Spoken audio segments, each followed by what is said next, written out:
अल्लाहुम्मा सल्लि अला मुहम्मद व अला आलि मुहम्मद कमा सल्लैता अला इब्राहीम व अला आलि इब्राहीम इन्नका हमीदुम मजीद।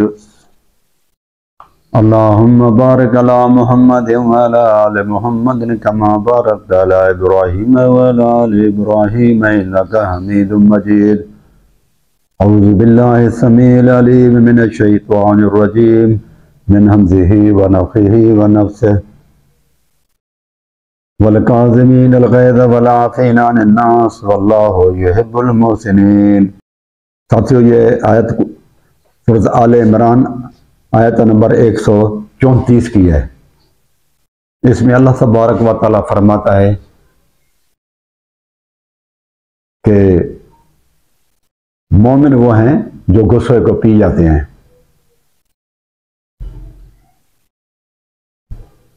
सिर्फ गुस्से को पीना ही काफी फिर नहीं है। वल आफ़ीना अनिन नास, और लोगों को माफ भी कर देते हैं। फिर गुस्सा पी जाना और माफ करना भी काफी नहीं है। अल्लाह सुब्हानहु व तआला फरमाता है और आगे बढ़ो, वल्लाहु युहिब्बुल मुहसिनीन, और फिर उसके साथ नेकियां भी करो, एहसानात भी करो उसके साथ। तो ये कुरान मजीद की आयत है, अल्लाह ताला ने बयान कर दी सूरह आल इमरान आयत नंबर 134 में कि सिर्फ गुस्से को पी जाना और उसके बाद फिर लोगों को माफ नहीं करना नहीं, बल्कि लोगों को माफ भी करो, गुस्से को भी पी जाओ। तीन चीजें हैं और उनके ऊपर एहसानात भी करो। इस हिसाब से आज ये जो सेशन है हमारा बागे फिदक के ऊपर, ये दूसरा है। तो मेरा मकसद ये है इस आयत पढ़ने का कि जब लोग कहते हैं कि वो बीबी खातून जन्नत सलामुल्लाह अलैहा अबू बकर सिद्दीक के ऊपर नाराज हुई और वफात तक उनसे नाराज रही, तो ये हमारे भाई इस तरह की बातें करते हैं कुछ लोग, जो इन बीबियों को जो खातून जन्नत हैं उनके शायान शान नहीं है। उसके शायान शान क्या है? उनकी शान तो ये कुरान है जिसमें अल्लाह ताला फरमाते हैं लोगों को माफ करो। अगर कहीं किसी पर तुम्हें गुस्सा आ जाए तो अल्लाह ताला फरमाते एक तो गुस्से को पी जाओ, वल काज़िमीनल ग़ैज़, दूसरी बात आ गई वल आफ़ीना अनिन नास, लोगों को माफ करो। यानी कि बीवी खातून जन्नत है, सरदार है जन्नती औरतों की, लेकिन वो गुस्सा भी करती हैं और अबू बकर को फिर माफ भी नहीं करती और वफा तक। ये तो बीबी खातून जन्नत को लोग आम औरतों की लेवल पे ले आते हैं। वो तो खासुल खास औरतों में है, उसको खासुल खास औरतों को आम औरतों की तरह बना देना, ये तो उनके शान में मैं समझता हूँ बड़ी गुस्ताखी है। फिर अल्लाह ताला फरमाता है सिर्फ ये भी नहीं कि लोगों को माफ कर दिया तुमने जिस पर तुम्हें गुस्सा है, फिर आगे भी बढ़ो, वल्लाहु युहिब्बुल मुहसिनीन। तो अल्लाह ताला नेकोकारों को, यानी वो लोग जो मुहसिन हैं, एहसान करने वाले हैं, एहसान भी करो उनके ऊपर। तो कुरान मजीद की ये आयत उनकी शान है बीवी खातून जन्नत की। तो हम ये नहीं समझते कि उनसे वो नाराज रही वफात तक। तो ये बात जो है जो कहते हैं लोग, वो भी ये बीवी खातून जन्नत को कुरान मजीद से दूर कर देने वाली बात है कि खातून जन्नत जो थे वो कुरान मजीद से बहुत दूर थी और वो आम औरतों की तरह थी। अस्तगफिरुल्लाह माज़ल्लाह। अब सवाल ये है कि जब हम कहते हैं कि बीबी खातून जन्नत चली गई, थोड़ा सा आप इस पर गौर करें।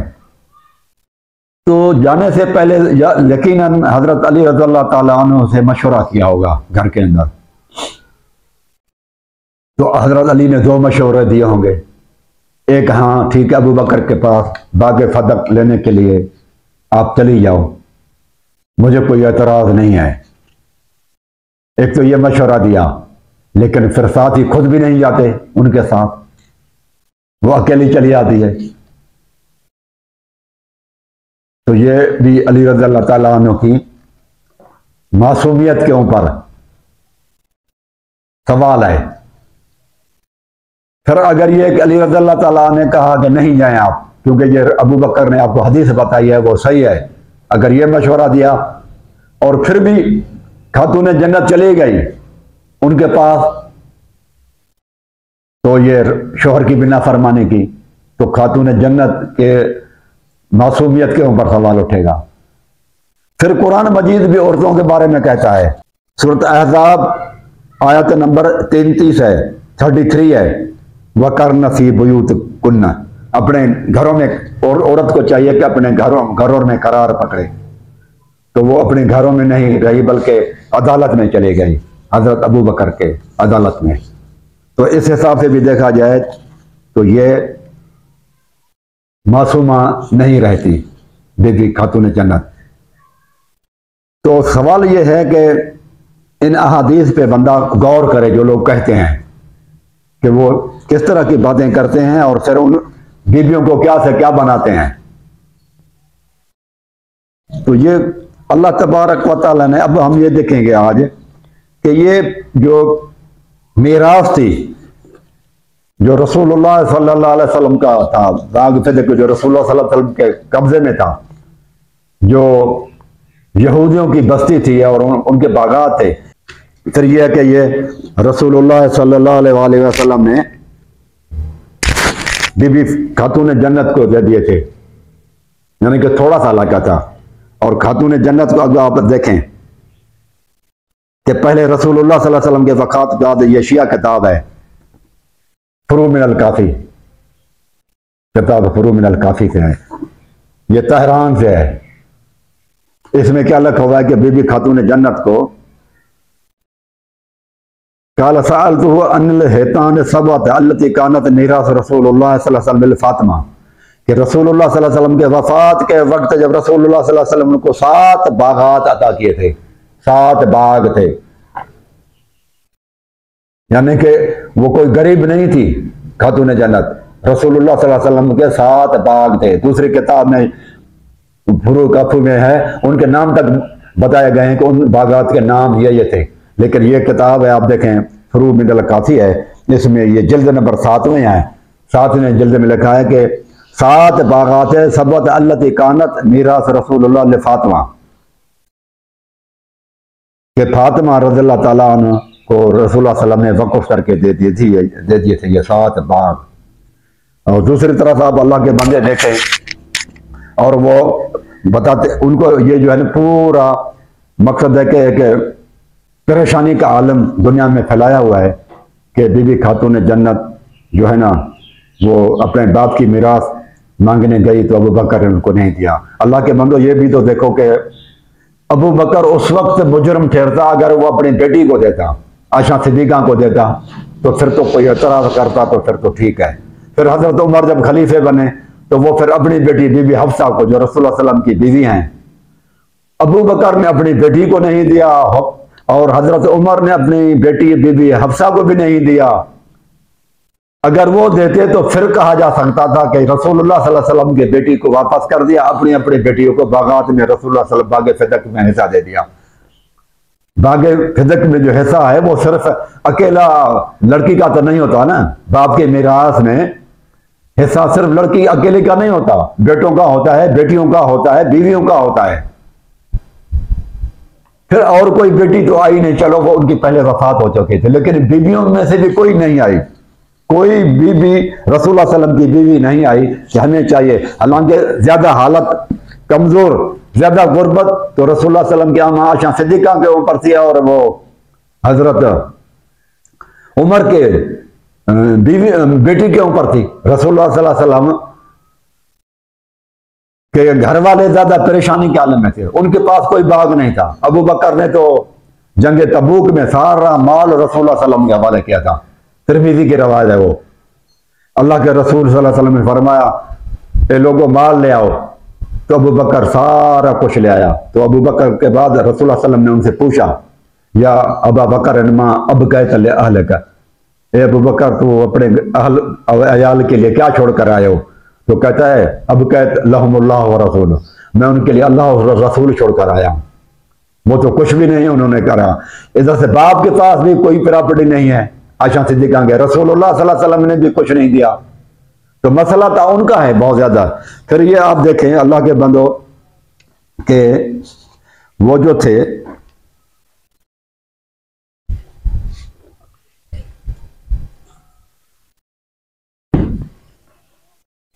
ये तारीख तमद्दुन अरब डॉक्टर लीबान की लिखी हुई है, डॉक्टर गुस्ताव लीबान, और उसका तर्जमा किया है सैयद अली बलगरामी। इसके सफ़े नंबर 135 पे लिखा हुआ है,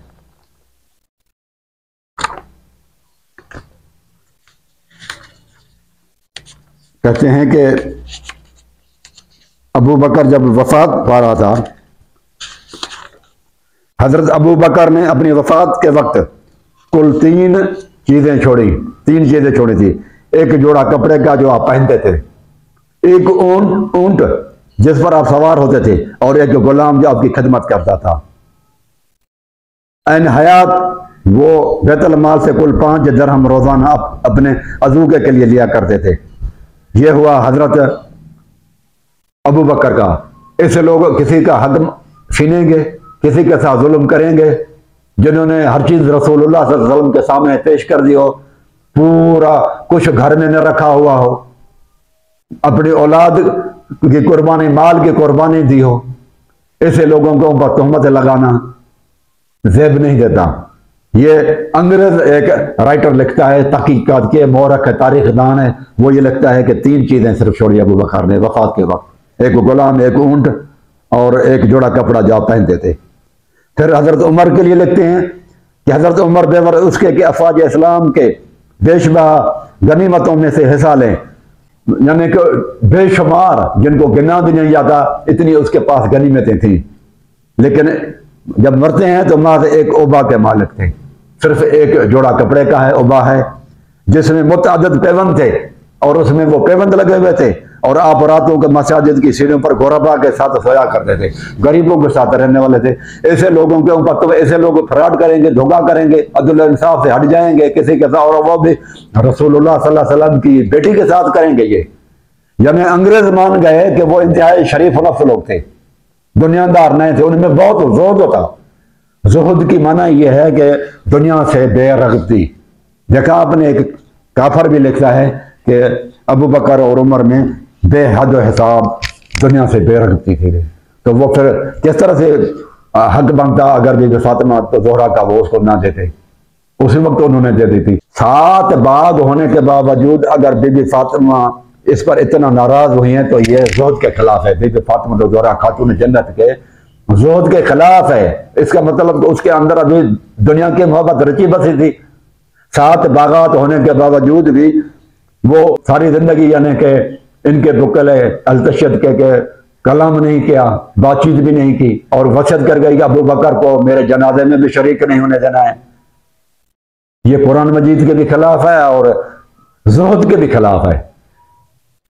जो दुनिया से बेरग़बती, बेनियाजी, उनके अंदर तो बेनियाजी थी दुनिया के, वो तो दीनदार लोग थे, उनको तो आखिरत में रसूलुल्लाह सल्लल्लाहु अलैहि वसल्लम दुनिया की बशारतें देकर गए थे। उनको क्या चीज पड़ी हुई थी इतनी दुनिया के लिए मोहब्बत रखना। कल भी हमने हदीस पढ़ी थी कि रसूलुल्लाह सल्लल्लाहु अलैहि वसल्लम, हजरत उमर ने कहा, हजरत अबू बकर ने हदीस पढ़ी थी कि रसूलुल्लाह सल्लल्लाहु अलैहि वसल्लम ने फरमाया, हम जो कुछ तरका छोड़ कर जाएं वो पूरी उम्मत के लिए है, वो बैतुल माल का हिस्सा होगा, वो सदका है पूरी उम्मत का। अब ये किताब है उसूल काफी, किताबुल हुज्जत है, इसमें भी लिखा है इन्नल अर्ज़ कुल्लहा लिल इमाम अलैहिस्सलाम। वो कहते हैं कि इन्न दुनिया वल आखिरत लिल इमाम, दुनिया आखिरत सब इमाम के लिए है। यज़ा है से शाह, जिसको चाहे तकसीम करे, जिसको चाहे दे न दे। वयदफ़ु इला मन यशा, और जिससे चाहे ले ले। ये इमाम की बात है, यानी कि ज़मीन आसमान की हर चीज़ रसूलुल्लाह सल्लल्लाहु अलैहि वसल्लम के बाद इमाम की है। ये उसूल काफी में है। अब जब इमाम की बात है रसूलुल्लाह सल्लल्लाहु अलैहि वसल्लम के बाद, वो कहते हैं हजरत अली इमाम था, तो फिर तो बीबी खातून जन्नत को हजरत अली के पास जाना चाहिए था ना, क्या आप इमाम हैं, लिहाजा मैं तुझसे लेने आई हूं, मुझे आप रसूलुल्लाह सल्लल्लाहु अलैहि वसल्लम का मीरास का हिस्सा दे दे। बीबी खातून जन्नत अली रज़ी अल्लाह तआला अन्हु की तरफ नहीं गई, क्योंकि वो समझती थी कि इमाम से मुराद खलीफा है, रसूलुल्लाह सल्लल्लाहु अलैहि वसल्लम के बाद इमाम से मुराद खलीफा है, इसलिए वो खलीफे के पास गई। ये कुरान मजीद की आयत का तर्जुमा क्या है, वादल्लाहु अल्लज़ीना आमनू मिनकुम व अमिलुस सालिहात लयस्तखलिफन्नहुम फिल अर्ज़ लियजअलन्नहुम खुलफा बाद नबियकुम, यानी कि नबी के बाद खलीफा। अल्लाह ताला ने उनसे वादा किया कि मैं तुम्हें जरूर बेजरूर खिलाफत दूंगा। कि ये खुलफा बाद नबी को, ये आयत खुलफा के बारे में नाज़िल हुई है जो रसूलुल्लाह सल्लल्लाहु अलैहि वसल्लम के बाद बने थे। उसके बाद आप देखें ये नहजुल बलागा है, अली रज़ी अल्लाह ताला अन्हु फरमाते हैं कि अंसार और मुहाजिरीन किसी शख्स के ऊपर राजी हो जाएं, एका कर लें, वसम्मूहु इमामन, और उसका नाम इमाम रख दें। अरबी में इमाम है, इधर से तर्जुमा करने वाले ने उसे लिखा है और उसे खलीफा समझ लें। यानी इमाम की माना क्या है? खलीफा।